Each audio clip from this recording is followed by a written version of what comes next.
foggy. I feel like I'm in some old scary Halloween movie, man, walking through a graveyard. We got a great lineup today. Pete Cordelli, Ellis Johnson, Dave Bartoo, executive producer Brenden Martin in Ocala, Florida. Hey, folks, it is Thanksgiving week. It's Rivalry week, and the competition for those CFP spots is on. Do us a favor. Take a picture with your phone of the QR code, broadcasting live on 8 channels every morning, 8 to 9 a.m. Central on this channel, Twitter, Facebook, and YouTube. Share us and like us. As Brenden says, and I'll agree, you have no idea what that means to us. The growth on this show has been phenomenal. The only easy day was yesterday, though. We got to do it every day. We're going to do it today. We're going to have a great one. I know everybody watched a lot of football this past weekend. We're day 3 of the 60-day duck season. It's just like a football game. You got to hunt the full 60 to enjoy it. So let's get started.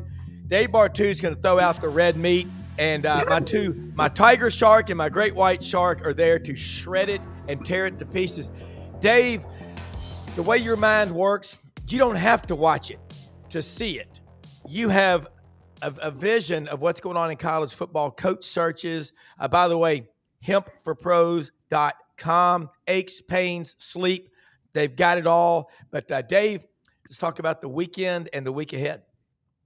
Well, I mean, it is, I know for a lot of people, they're looking at this weekend going, man, not a whole lot happened. But, you know, inside the numbers, I'm always looking for a trend to start or a trend to continue or a trend to end. And, you know, when I go on social media to try to get the pulse of fans, what people are really trying to talk about. And one of them that keeps surprising me is Notre Dame. Yeah. People keep talking about, well, Notre Dame doesn't belong to be ranked there. They don't have a conference championship game. They're not any good. They do not play nobody.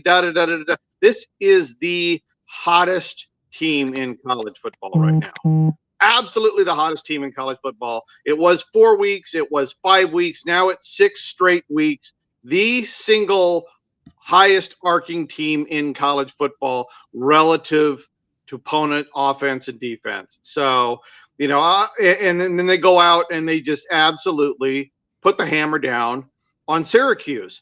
And maybe those first couple of games where they were a little bit too relaxed or not focused on the whole game or being stupid like a bunch of coaches and focusing on the middle 8 instead of 60 minutes, maybe they figured out that what I've been telling coaches and ADs for 10 years now is when you have an opportunity, you run it up, you get up 21 plus, and you keep it there. So to me, the one takeaway I got from the weekend that I was pretty happy with is that Notre Dame is continuing to dominate, and I believe we're headed for Ohio State Notre Dame Part 2 in January.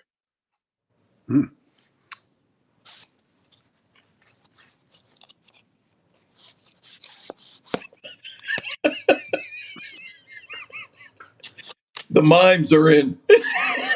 We mime it.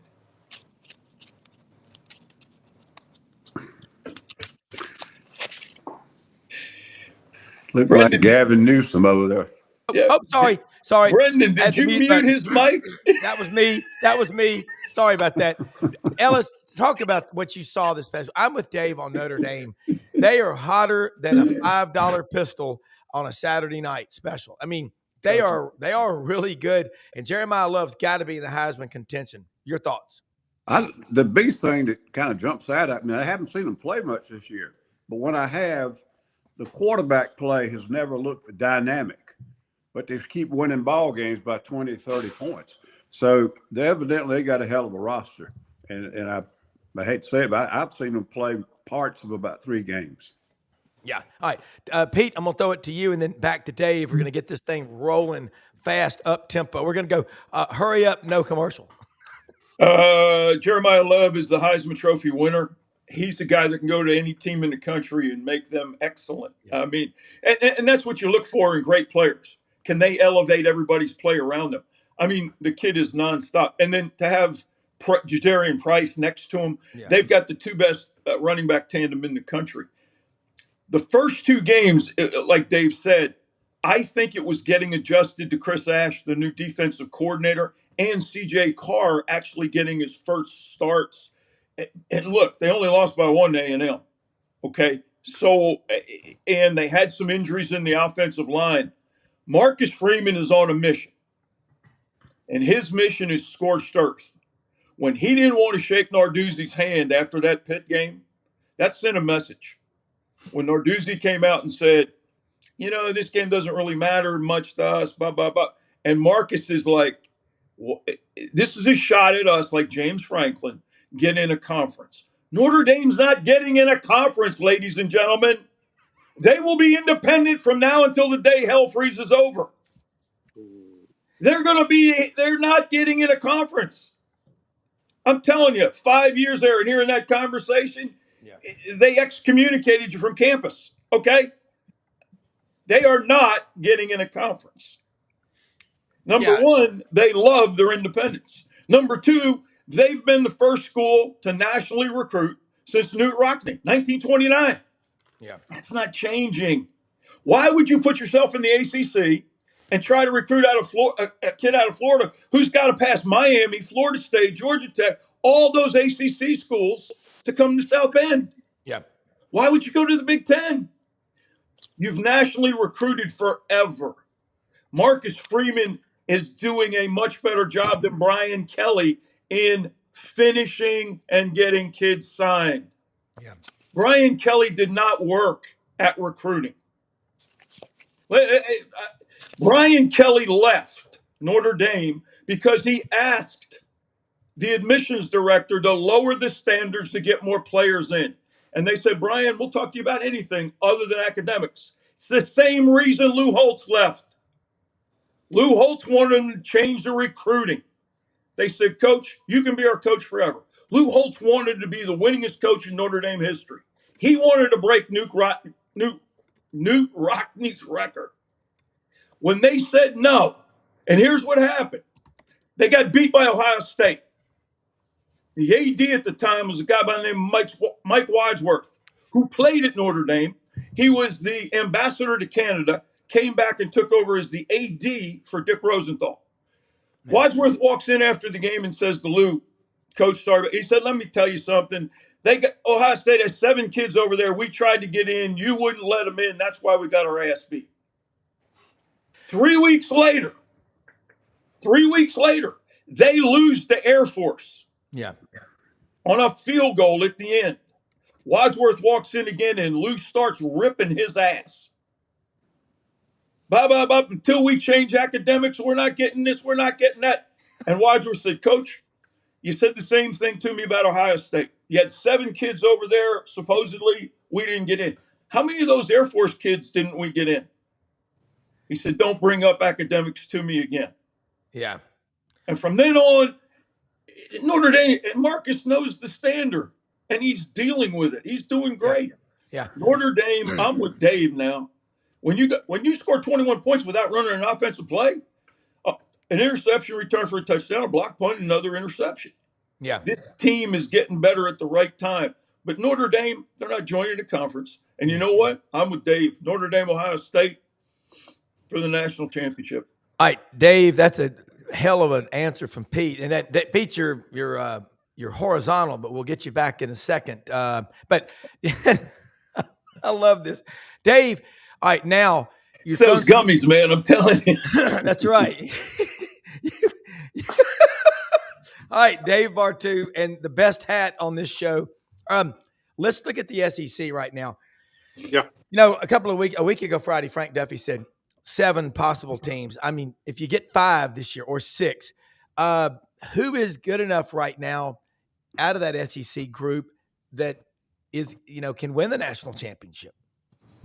Well, I mean, to me, you got to start with an elite offense or an elite defense, because you look at the last 26 years at the end of the regular season, in the numbers that I keep, a top 3 offense or a top 3 defense, or both. In the case of Alabama years and a couple of Georgia years, they had both a top 3 offense and a top 3 defense. Yeah. Every single year for 26 years, somebody out of the top 3 wins the national title. The SEC doesn't have one. They don't have a national, as far as I'm concerned, they have a national championship contender because teams will be in the playoffs. They do not have a national championship winner. They just don't, right? The numbers don't back it up. And so I think they're going to be competitive. I think they're going to get 5 teams in. I think it could have been 6. I would have loved to seen Diego Pavia in the playoffs, selfishly, right? Yeah. I mean, Vanderbilt actually has a top 3 offense. The most efficient unit in the SEC lives in Nashville, right? And so is that how wonderful Diego Pavia is, or is that an indictment on the whole SEC? Your answer can be both, and I think it is. But I would have loved to have had Vanderbilt in the playoffs, but they're not going to make it. They're going to be left out of this one because for some reason, unlike Notre Dame, Marcus Freeman, who is able to take Al Golden, who hasn't done crap in his life on defense, and at Chris Ash, who's been a terrible defensive coordinator his whole life, suddenly has back-to-back elite years with guys who've never done it before. But Clark Lee can't get the Vanderbilt defense out of the top 90. So Vanderbilt's not going to make it, even though I think they could win a football game. But overall in the SEC, do I believe there's a national championship team in there? Yeah. By coaching? Sure. DeBoer, Smart. By talent? Sure. Alabama, Georgia. By performance this year? Nobody. Not a damn one in that conference. All right. Now, Ellis, you heard what he just said, following up on Horizontal Pete. So I love this, but it's locked. You got to rotate your iPad. Yeah. I got vertigo. There we go. I got vertigo. There we go. All right. So Ellis, Friday, Dave talked about in this century, you have not had a single team win the national championship without being a top 3 scoring offense or defense. Is that correct, Dr. Bartoo? Yep. Okay. Yep. That's it. And you've coached a little defense in your time and some national championship units, Coach, and can't get any higher than that. Follow up and kind of interpret, what you got out of what Dave just said, because this is some brilliant intel. Well, you got what he just described kind of describes the whole season, because they're going to get the most teams in the playoffs, but they might not have one that can make the whole run. And that's what we've been saying about the SEC all along. Yeah. They're like a circular firing squad. Of course, it's like that every year. Yeah. But over the last 6 weeks, it's just matchup after matchup after matchup. They're not like the Georgias and the Alabamas were maybe 10 years ago. We can all see that. But some of them are dynamic on one side of the ball or the other, but they don't have the other side. Yeah. So, it is what it is. And I know his numbers don't lie, but if you just look at the eye test also, the one team that I would say could make a run is Georgia, because they're mentally tough enough and physically tough enough. Yeah. The rest of them are going to find that something's going to jump up and get them. Rob, Kirby went off at halftime against Charlotte. They said that I know a few guys at Georgia. They called me Saturday night, Coach. He peeled the paint off the wall at the half. And he said he does it every year before the Georgia Tech game, no matter. He's not happy we can't beat Molly Putts. Yeah. We going to get mollywopped. Now, Dave, we going to get mollywopped if we don't start playing better this offensive line. Now, they had 2 starters in the offensive line out. Yeah. But they said he went on a rant for about 18 minutes in there, and it was F-bomb, this and that, and not, this isn't our standard. And you know what? He's just getting them ready. I'm like Ellis. They're the most balanced team. Yeah. How can you not rush the foot? How can you only rush the football for an average of 108 yards per game, like Alabama's doing right now, and think you're going to win pass first going into the playoffs? That's not happening. And Texas A&M, they're living on the edge right now. And I think they've got two good backs. Obviously, Concepcion and Craver with Reed are playing well, but they make things close. And but Kirby has been there, done that, and knows how to get his guys right. But they practice that way, and I Yeah. go back to what Ellis said, and when you don't practice with a mentality of toughness, Yeah. it affects you, especially down the road. Yeah. And the most physical team's going to win 99% of the games. And right now, the physicality of the SEC has dropped off. Yeah. Dave, I'm going to say I picked Georgia and Bama to play for the SEC championship preseason. I had Bama to beat them and then I had Georgia to win. I don't know if Georgia's going to be able to get there. Some things got to happen, but I always say they play a full 60. They may not be the best team in efficiency and all that, but they will not let up. And they tend to, as Chuck says, watching Georgia play football the last few years is like watching a python eat. It's fascinating. And Dave, I'm y'all. This is the best description of the SEC. Ellis, all of y'all are right. You may get 5 or 6 teams in there, but the only one capable is Georgia. Dave, Is it? I mean, but I get it, and I do believe that by the numbers. If somebody said, Dave, you got to bet one SEC team to make a national championship game, I totally agree with the guys. I do agree it's Georgia, right? But you look at the numbers. This Georgia team would get obliterated by good Kirby Smart Georgia teams. Obliterated. Okay, on paper, the offense is top 20. It's solid. The defense again is not top 25, right? Talent wise, top 3 recruiter in the country. Okay, coach wise, top 3 head coach in the country. You got a 4-star offensive coordinator plus in Mike Bobo. You got everything going into the season to be a national championship contender. You're just not good at anything. You haven't put it all together. You're probably the most balanced team in the SEC because there are no very balanced team. I agree with Alabama. They have more holes than Georgia. I know they went to Georgia and won. A&M, they have a top 5 offense. Okay, Colin Klein should be on everybody's board. Oklahoma State should have already hired the guy. Okay, but defense is 88th in the country in scoring efficiency. And if you look at Jay Bateman, who is the defensive coordinator, and do the analysis on it, he's running the same thing at A&M as he did at Navy, which is a high havoc, high risk, sell all out against the pass, try to get to the quarterback, but it gashes the hell out of them in the run game. Their run game defensive explosiveness and the yards they give up before and after contact are bottom 10 in the country in FBS across the board. Jeremiah Love, I believe, would feast on the A&M defense. Oregon is too balanced with the run game. Indiana, run game. Ohio State doesn't have the run game. If you're A&M, you want Ohio State.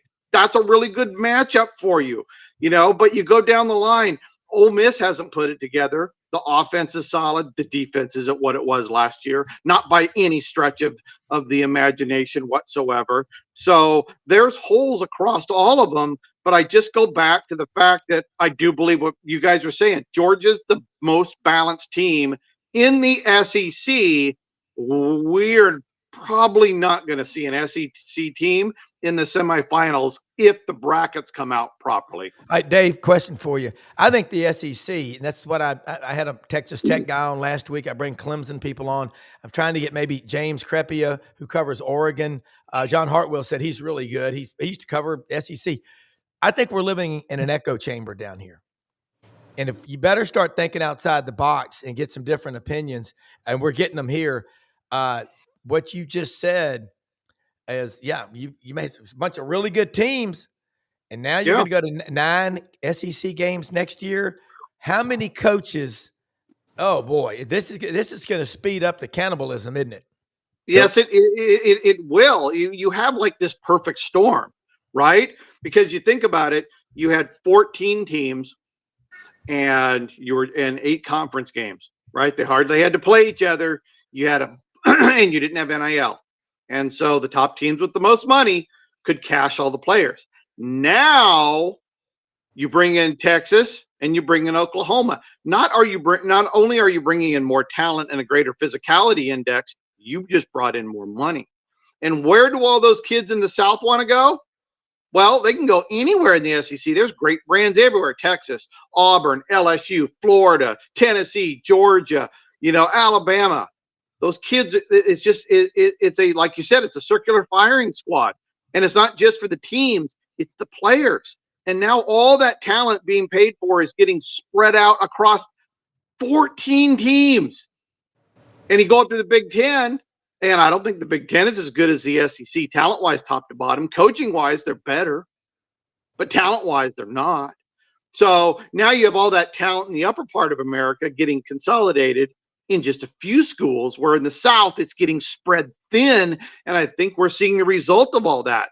You bring in Texas, you bring in Oklahoma, you spread all that talent out, and now you're going to 9 games. And then you're going to go, oh, we need to be in the playoffs because we're 9-3 and still good. No, you're not.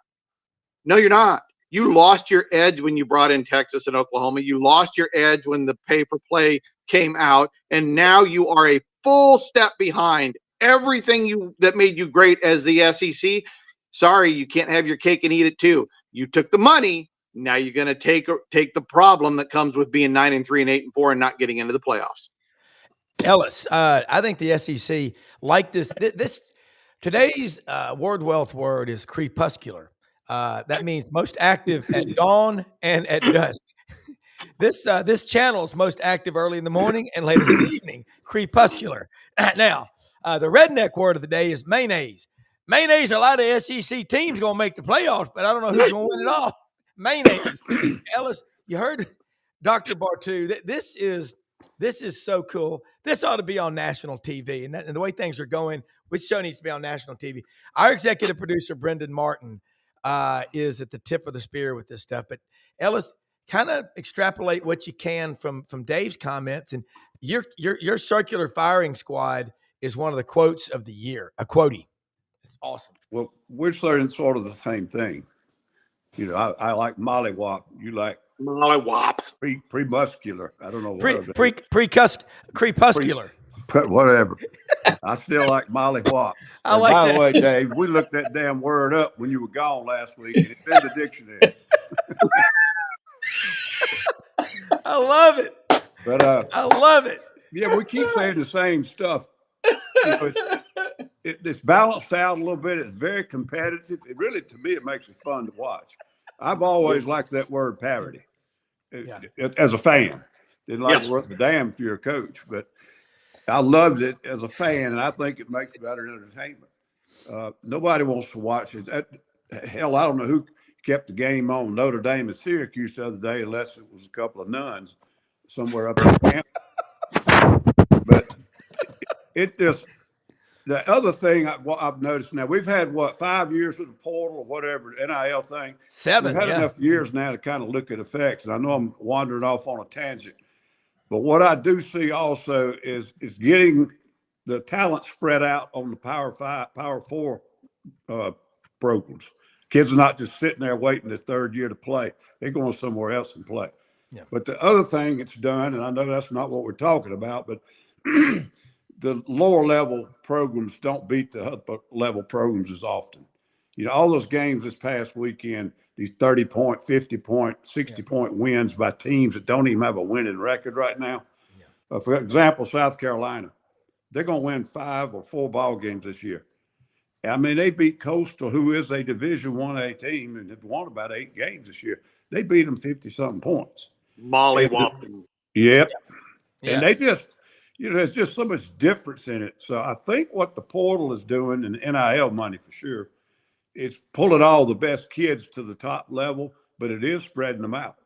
And you just don't see a 1AA team upset a good football team anymore. And every now and again, about every 5 or 6 years, you used to see that. Yeah.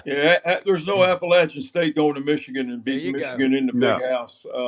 Hell, 10 years ago, the Citadel beat South Carolina in Columbia. Yeah. I mean, they're not even close. Dave, I'm going to say something here that none of you are probably going to agree with, but to me, Greg Sankey sold his soul to the devil, and money doesn't matter to me. And I'm going to say this because it's not the best thing for the game in this case. To me, it's a math issue. There's 18 teams in the Big Ten, so 9-game schedule makes sense. It's half and half. There are 17 teams in the ACC. 9-game schedule? I don't think so. You should go to 8. The Big 12 has 16 teams, and they have a 9-game conference schedule. They're going to get one team in, maybe 2. For the SEC at 16 teams, 8 is perfect because it's 50-50. Why would you give your league more losses with 9-game schedule? That's not good for the players, the coaches, the fans. And now, like Ellis said, parity, we're going below average. 6-6 is average. Yet guys are getting bonuses for being 6-6 because you're bowl eligible. Yeah. That's crazy to me. 7-5 is a winning record with a 12-game schedule. You've just made a bunch of problems by going to a 9-game schedule with only 16 teams. The math doesn't add up. I'm sorry. I sure as hell don't come close to the numbers you do, Dave. But this one to me is pretty easy. 8 into 16, my gosh, 8 games, 16 teams. Why are we screwing with it? For an extra $5 or $6 million for a home game? Dave? Well, you know something? I got to tell you, Pete, and I haven't been on this show that long, but for years, not this year, not last year, for years, I have been saying, and I've been telling SEC ADs for as long as I can remember, stay at 8, make everybody come down to you. 8 is where, and I wouldn't care if it was 12, 14, or 16 teams in the SEC. Stay at 8. As a fan, okay, as a fan, I wanted everybody to go to 8, and then everybody have 2 non-conference Power 4 every year. You know, when Oregon jumped to the Big Ten, okay, I'm an old curmudgeon. I don't like change. I was pissed, totally ticked off about it. Didn't like it. I love regionalization of college football. I don't like the homogenization going towards the NFL model. I think that sucks. I hate all of it. But I do love going to Autzen Stadium and watching Indiana and Nebraska and Ohio State and Penn State and Michigan. And I realized that having all of these different options, and it's not about being in a conference where you have all these different teams. It's being in a conference nationwide where you're constantly playing different teams. And so that's what I loved. But don't for a minute blame Greg Sankey, Pete.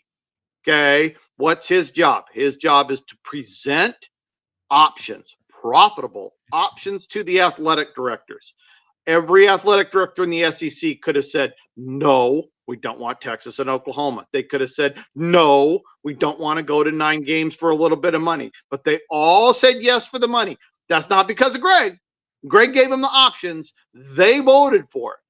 And so if you're going to blame anybody, blame the ADs, buddy. Blame the ADs. No, see, to me, as a commissioner, it's like a head coach. The buck stops with you. You answer to the presidents. So Greg's got to say, this isn't what's best for our conference in the SEC. Okay. You ask one coach who wanted to go to 9. Nick Saban came out about 5-6 years ago and he was still coaching, said, yeah, I'd like to go to 9. And then all of a sudden, the light went on and he goes, I'm rethinking this. I want to go to, I want to stay at 8. Tony Petitti punked Greg Sankey. I'm not a Sankey guy because I'm going to tell you right now, Mike Slive wouldn't have done it. And Mike Slive would have had a come to Jesus meeting with those presidents and said, we're not doing this because it's not best for this conference and our players and our teams. We just went through a discussion, guys, 15 minutes ago about why the SEC is going to get 5 teams in the playoff, but nobody's going to win the national championship. It's only going to get harder in the future. And, when it first came out, and they would ask the coaches and maybe the ADs, and most of the South Carolinas of the SEC was saying, no, we need to just stay where we are, because they were trying to schedule 4 wins outside of the conference to get to a bowl. Well, that's one train of thought. Some of the big schools were saying, hey, let's go to 9. That'll separate the boys from the men. Then all of a sudden, they were the ones that were the most stupid, because they're the ones that got a shot to go to the playoffs. The ones that were begging to stay at 8 were most of the ones that won't ever get to the playoff. And the ones that were pushing the dang thing, they committed suicide unknowingly. And just like you said, I think they're having second thoughts now, thinking back, we probably should have left this damn thing alone. None of us can get out of here without 3 losses now. Yeah. All we got to do is go to 8 and then go like basketball. Big 10 ACC challenge, 2-year deal. You want another Power 4 outside conference game? Go Big 12. All right, ACC. Go Big 10, SEC, and do it 2 years, and then rotate. If it's good enough for basketball, why is it not good enough for football? Why are we trying to reinvent the freaking wheel? To me, again, my whole deal is what's best for the game, the players and the coaches. And guess what? The fans would love it. And you still get 2 more games in there to get your 12 games. All right, let me say, Dave said something a second ago that I totally agree with. I love Bill Walton. I used to love to watch late night basketball games with him broadcasting those Pac-12 games, because he's cool as hell. I mean, as a kid, he broke my heart in '73 when he was 21 of 22 against Memphis State in St. Louis. I'll never forget that. But I met that guy one time in Memphis about 8 or 9 years ago, speaking at a morning leadership conference. He was sitting over in the corner waiting to talk, and I was sitting there next to him, and we started talking. He said, we were just talking. He said, my mom and dad were librarians. They were teachers. He was a square growing up, and then he became just cool Bill. But it was regionalism. And we're one e pluribus unum. We know that. But it says it's a diametrically opposing argument that can be made here. You hate having to travel across the country, Oregon to play at Indiana. But as a fan in Enterprise, Alabama, and you're getting to see Southern Cal against, Penn State and Michigan at Oregon, this is a dream come true. But Dave, you're right. There's something about the rain in Corvallis and Eugene on a Saturday that gives you a distinct advantage at Autzen Stadium. And, 55, 60,000 people. And once you get past 60,000 people architecturally, any architect will tell you there's not much difference in 60 to 90 in the sound. It's all in the lower bowl. That's why Autzen and also Manhattan, Kansas, if you ever played at that Gothic-style architecture stadium, that's a house of horrors to play at. But, Dave, what if Sankey would have said, look, we can go to a 9th game, or y'all can raise an additional $5 or $6 million, and we can avoid it and stay at 8 and use Pete's math. That's what Clemson does with IPTAY. They don't get that much money from the ACC, but they raise 35 or 40 million a year with Davis Babb, the CEO of IPTAY, and they just keep on rolling. But obviously they got to make some adjustments in football, but still, Dave. Yeah, but here we are, right? Here we are, spilt milk under the bridge. They made the decision, and it's right now we got a 4-year schedule in the SEC. Right. So rather than point fingers, I guess, and be negative about it, let's look at the positive. Like if Arkansas, the new head coach at Arkansas, let's be positive. If he gets to 20 wins, brilliant coaching. And I'm talking 20 wins in the next 4 years. Okay. I think what this may do is separate. We're talking about teams beating each other up more, right? Because of the parity in talent. What if it goes the other way? What if there's no middle teams? What if 6 and 6 is a fairy tale? right? What if it's unicorn farting rainbows and everybody's 2-10 and 10-2? And so how fun is that going to be when more than half the teams are sub 500? If you look at the numbers, if you look at fans and the polling, fans really love two things. They love big brand matchups, right? We love Georgia, Alabama. We love Oregon, Ohio State, right? We love the big brands. But what we love even more are teams that haven't lost.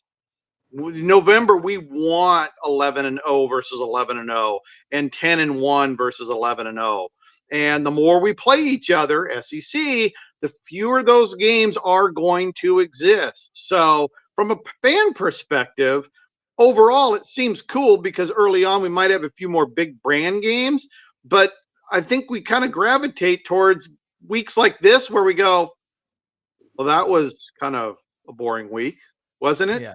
So, we'll see. We'll see. But I think overall, the money grab by the SEC is going to end up hurting the lower end teams much, much, much more than the big brands with the big money that can get the big players. Yeah. Sankey's going to get mollywopped.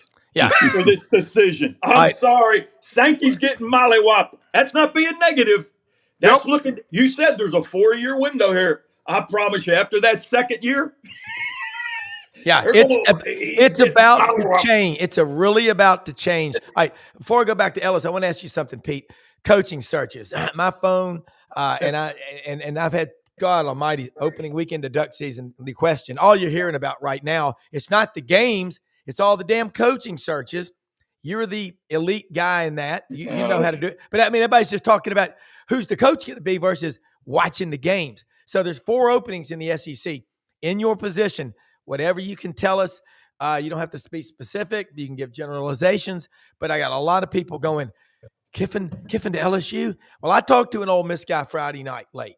And he said, this is what he said. He said, Kiffin's telling his bosses that he's staying and his players that he's staying. Well, I've left jobs before to go from one firm to another, and I was staying until I wasn't. I just remember that. And I remember talking to Tommy Tuberville one time. What was it like leaving? He goes, there's no easy way to do it. Pete was in the locker room when he left to go to Auburn. Pete was there, but Dave, on the coaching searches, shed whatever light you can, and then we'll get back to Coach Johnson. I think they're all done. I think they've been done for over a week. I think everybody's just talking about a bunch of nothing. Right? I've been in dozens of head coaching searches, hundreds of staff building searches, offensive coordinator, defensive coordinator, unit coaches, everything. I've never seen a leak. Not one. Yeah. Nobody has ever gotten anything right that I've ever seen in my life. Right. And I'm not saying I've done hundreds of these things, but I've been in dozens and dozens and dozens of them. The SEC, the Big 10, the ACC, the Big 12, American, you name it, every level of college football. Leaks, zero. The other thing that I have found is most things are done 2 to 3 weeks before the public even knows about it. Yeah. So we're getting pretty close, right? So we're coming up in the regular season. Everybody's speculating, and really all anybody's ever is speculating about is Lane. That's it. There's no talk about anybody else. There's no talk about if Eli goes to anywhere and Missouri has to look for a head coach. What are they going to do? What is Ole Miss going to do if they have to look for a head coach? I mean, it is thin after a couple of guys, right? Because all this weekend was nothing but Lane. So there's really, James is at Virginia Tech. Very happy for him there. And that staff build is going to be fun. But I think for the most part, everything in the SEC is wrapped up already. And it's just people throwing stuff against the wall until the formal announcement come out. Yeah. Hey, let me do this real quick. That's a long way around not giving an answer. Yeah. Who's going where? There it is, my playoff committee word salad. I'm not asking you to leak. Get into that crystal ball of gummies. Just please. Just okay. So LSU doesn't get Kiffin. Okay. Because every LSU fan, and it sounds like the Georgia governor, everybody wants Kiffin at LSU. Okay. Yeah. All right. Makes sense. what if he doesn't come? What Yeah. next? What next? Yeah. Right? I mean, you know, I was on this show on Friday, and Frank was going, well, we want Kenny Dillingham. Lane Kiffin to Kenny Dillingham. Holy balls. That is a big cliff to fall off of. Yeah. Right? Because if you look, Kenny, he's done a wonderful job at Arizona State. Okay. But he's had one elite year as an offensive coordinator. That was at Oregon with top 5 talent and Bo Nix as your quarterback. Right? Kind of hard to miss on that one. And since he's been at Arizona State, his first year, 2-10. I know he caught lightning in a bottle and made a playoff run last year, right? But now the offense is back outside the top 100. Defense is outside the top 50. On paper, this is not a good team, right? It's just starting to regress on the other side. So, okay, LSU brings in Kenny Dillingham. What are you really getting? You are buying one elite lightning in a bottle year in the Big 12. And the Big 12 is proven to be incredibly inconsistent, right? Colorado, almost a playoff team last year, sucks this year, right? Arizona State, 11-1. Now they're what? 7-4, 7-3, whatever the hell they are, right? And Texas Tech wasn't anything last year. Now they're on top. There's no consistency there. So when you talk LSU, what do they have? That's the discussion. Lane doesn't come. Yeah. Who's going to LSU? You know, now me personally, I'm gonna go get John Summerall. At least he's posted elite defenses. He played in the SEC. He's coached in the South at Troy and now at Tulane.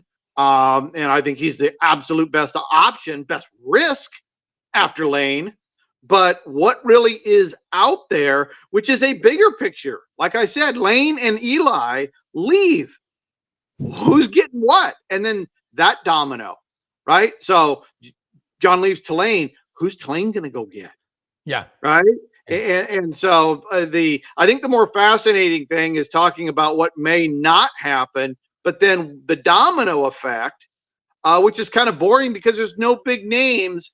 But ultimately, every head coach, you're also turning over 10 headsets, right? You get 10, 20, 30. Now we're talking hundreds and hundreds of coaches switching while players by the thousands are switching.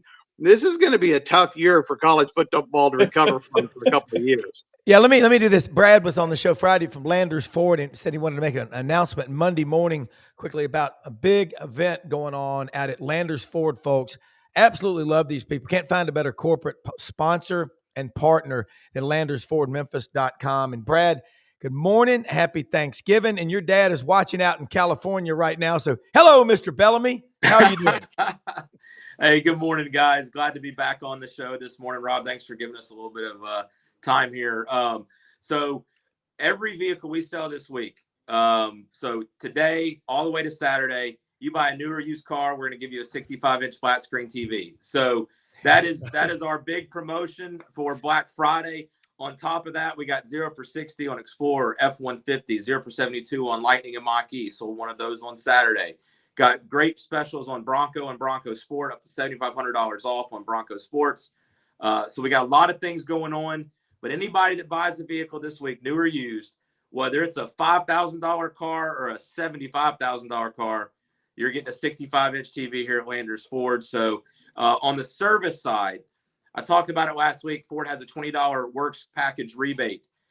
We are doubling that. So anybody that wants to come in, get a works package, you're going to get $20 rebate from Ford, and we're going to put $20 into your Ford Pass account so you can use that money on a future service. We also have $150 on sets of tires, rebate from Ford. So a lot of stuff going on here at Landers Ford. We want to have a huge Black Friday week.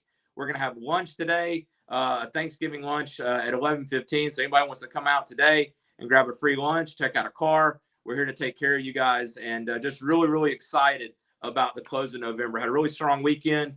And, man, excited about what we got to offer this week. And I also think that Lane Kiffin's got to be leaving, right? If he doesn't, why would you make that announcement after the Egg Bowl if you're sticking around at Ole Miss? Why have the distraction? Yeah, it's going to be wild. But look, I'm going to tell you one thing. LandersFordMemphis.com, people. You want to work just make it simple. Ask for Brad Bellamy. And Brad, I'm with you. I mean, this is what's crazy. Ellis, you think about if you were a head coach, how would you be handling what Lane Kiffin, is doing? If he was going to stay, would you even address all this stuff? If you were going to leave, I mean, you've been a head coach. I haven't.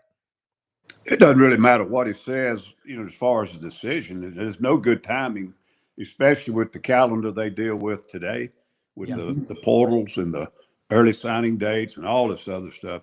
So no matter what he does, he's going to make half the people mad and other people happy. I think he brings a lot of stuff on himself. If he just shut up or get out of social media or tell his family to be a little smarter about things, but I think he likes that too. So whatever. I just don't think there is a right way to do it anymore. And that's the one thing I say, don't criticize them, because they're, what do you do? When do you do it? There is no good time anymore. No, I agree with you. Dave, all these coaching searches, you're right. Nothing leaks out. Brad, you know it when you have meetings. Pete, Ellis, you know it in coach meetings. With social media, you say, don't get on your phone. That's easier said than done. Dave and Brad, I don't know if you heard this conversation earlier. What Dave was talking about, this 9-game schedule we're going to in the SEC, it's just going to – okay, we've got 4 job openings right now. The season's not even over in the SEC. There could be more. Dave, with the 9-game schedule, what do you think it's going to look like this time next year? Shoot. Okay. Well, we're transferring out of the Landers Ford coaching carousel into the Landers Ford SEC projections segment, right. And I lean towards it being just more of what we have right now. The haves and have not. There's a big gap between teams that are doing well and teams that are doing very, very poor. And you're just going to keep the big brands are going to stay there, right? The big brands have the big money. And if you look at your top 6 in the SEC, the only thing that doesn't fit is Vanderbilt. And yes, I don't believe it's Clark Lee, because before Diego Pavia, Jerry Kill, and the offensive coordinator Beck, Vanderbilt was terrible. They were, bottom line, they were terrible. The defense has been terrible under Clark Lee the entire time, whether he's doing it or not. And in the minute Diego Pavia leaves that program, because they keep fighting for him, and I'm sure they'd love to have him there for the next 15 years. But I think as soon as he leaves, boom, that's gone. And what do you got left? You got Oklahoma, you got A&M, you got Bama, you got Georgia, you got Ole Miss, all top 15 recruiters. The only one who's not there, oh, surprise, the guy who I said is one of the worst head coach grades in the SEC, Steve Sarkisian in Texas, isn't there. But college football is driven by the football talent, always has been, pretty much always will be. Your number 1 recruiters in your conference have the most wins since 2000. The number 2 recruiters, guess what? Second most number of wins, and so forth. So I don't think it'll be much different, but I just think that going to 9 games, you're automatically adding an extra loss to half your teams, automatically, right? Half your teams just took an extra loss next year. And actually it's 2, because 8-4 now becomes 7-5. You lose a win and you lose a loss. Perception wise, we know how fans love perception. First thing they're going to look at is that record, right? And on the bottom end, the pressure is really going to be on those bottom half recruiters, the South Carolinas, the Kentuckys, the Arkansas. Those are going to be some really, really thankless jobs, I think. And I think next year it's just going to be exacerbated with 9 conference games. Hey, Rob, one thing to add, Jared Curtis is the number 1 ranked quarterback in the country, and he plays in Nashville at Nashville Christian. He's been committed to Georgia. He was committed, then he flipped to Oregon and doing all this stuff. Jared Curtis is going to probably flip to Vanderbilt here in the next week. Wow. Gunnar Stockton has said he's coming back next year to Georgia. And Georgia has a commitment out of the number 2 quarterback in the 2027 class. Oh, God. Well, Jared Curtis, Diego Pavia and Margazzi and Kid Rock, all these Nashville folks have jumped in on Curtis. and Clark Lee is told that he can do the same things Pavia is doing, only he's 6'4" and he's 215. And he's a better, more accurate passer. Vanderbilt, this offense, and I'm with Dave. I said when Tim Beck and Jerry Kill got there, that whole program, and thank goodness they got Pavia, but whoever they brought in a quarterback was going to be productive because of the system they run. They've physically gotten better, but those guys, look, Jerry Kill and Tim Beck's won a lot of national championships. Even it was a smaller division, that scheme still plays as long as you got players. Yeah. And it goes back to what Dave said, you got to recruit. But Jared Curtis is going to flip from Georgia to Vanderbilt. Yeah, what I was told this Saturday, that I don't know exactly how the NIL works, but I think there's a buyout. Yeah, I think there's a buyout clause, and Vanderbilt's willing to pay the buyout clause to get Curtis to flip. Brad, jump in. Yeah, I'd respectfully disagree on the Pavia factor. I think that team is 500 at best without Pavia as the quarterback this year. I mean, I think he's an all-world talent, and the way he plays, the heart he has, the way he brings all the other players along for the ride. I don't think that team is what they are without Pavia there. They had Kenny Minchie. They had Kenny Minchie coming back from Notre Dame if Pavia doesn't come. And Kenny Minchie played at Pope Paul. Kenny Minchie would have done some of the same things that Diego's. Look, I'm not being critical of Diego, but they had other options. And Kenny Minchie, even though he's the backup at Notre Dame, he is one hell of a player. And coaching matters. Yeah. Dave knows Ellis. It does, Pete, but I think Brad and I will bet you a 60-inch flat screen TV that you are wrong about Vanderbilt being better with an 18-year-old quarterback next year. He wasn't. Okay. All right. You're on. Okay. You're on. No, here's what I want. I want a year's supply of gummies. Okay. Hey, well, let me tell you one thing. Why do you think I've been so vertical this morning? But, hey, to answer your other question real fast, though, Rob. Yeah. I mean, Stoops, Beamer, Levy, Sarkisian, Heupel. Those are your 5 that are on the hot seat next year. They all have huge expectations. Some of them on the way down if they don't deliver. You know, I was really surprised in the spring when we had those guys come in at Touchdown Club and they said there weren't that many in the hot seat. I completely disagreed then. Woo. And I told you when we met, I mean, Freeze.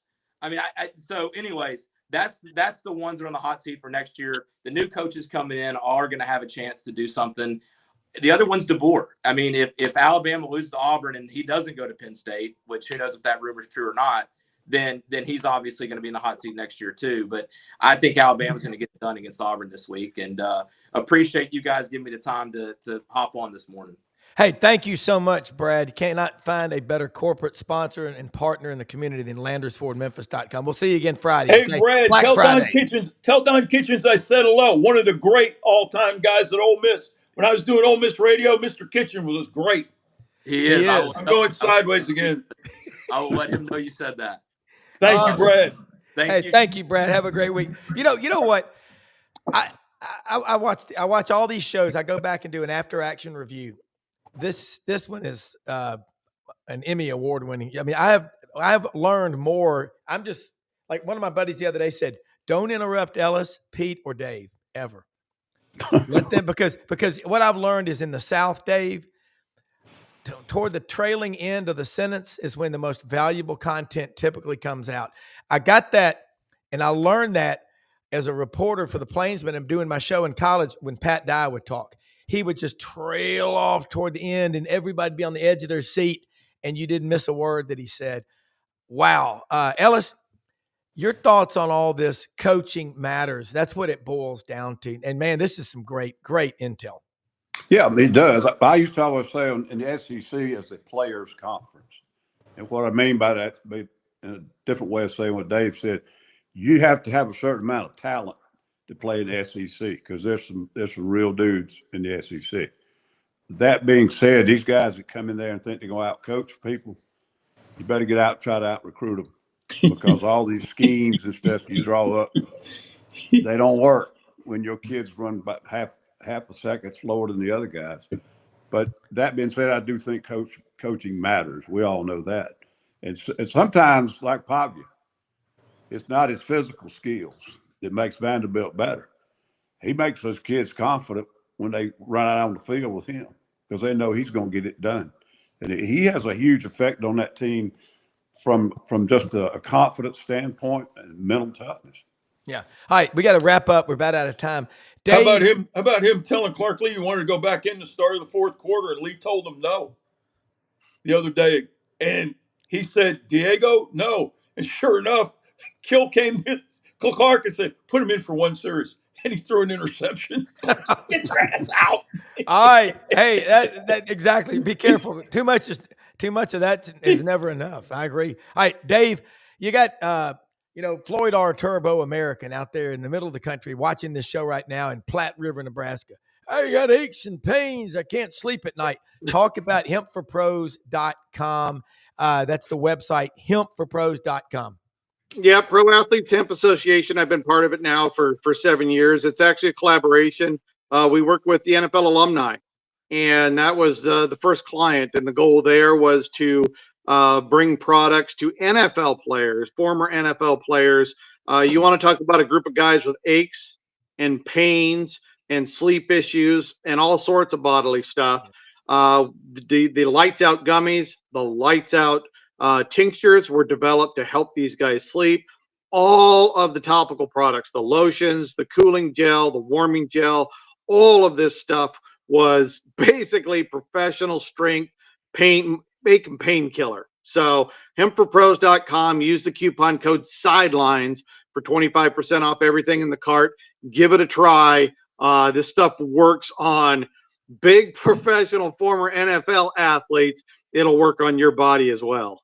Yeah, and I'm gonna, when I get those things, Dave, that you sent, I'm gonna put that on this injury right here. But I'm gonna tell you, I sleep 7 or 8 hours now. It's uninterrupted sleep. They absolutely work. Hey, guys, unbelievable show. We will do this again tomorrow morning. Dave, thank you so much for coming on again today. Ellis, Pete, everybody, one of the best shows we've ever done. Most often we see the face of Christ in the least among us. We live in the greatest country in the history of the world. We are so blessed. It's a week of Thanksgiving. We're going to find ways to let people know what's going on in the SEC and in college football. We'll be here again tomorrow. For executive producer Brenden Martin, Rob Browne saying, stay tuned to this channel. There's tons of content on here, morning, middle of the day, evening. We are a crepuscular show, and SEC Sidelines.live just getting started. Have a great day, everybody.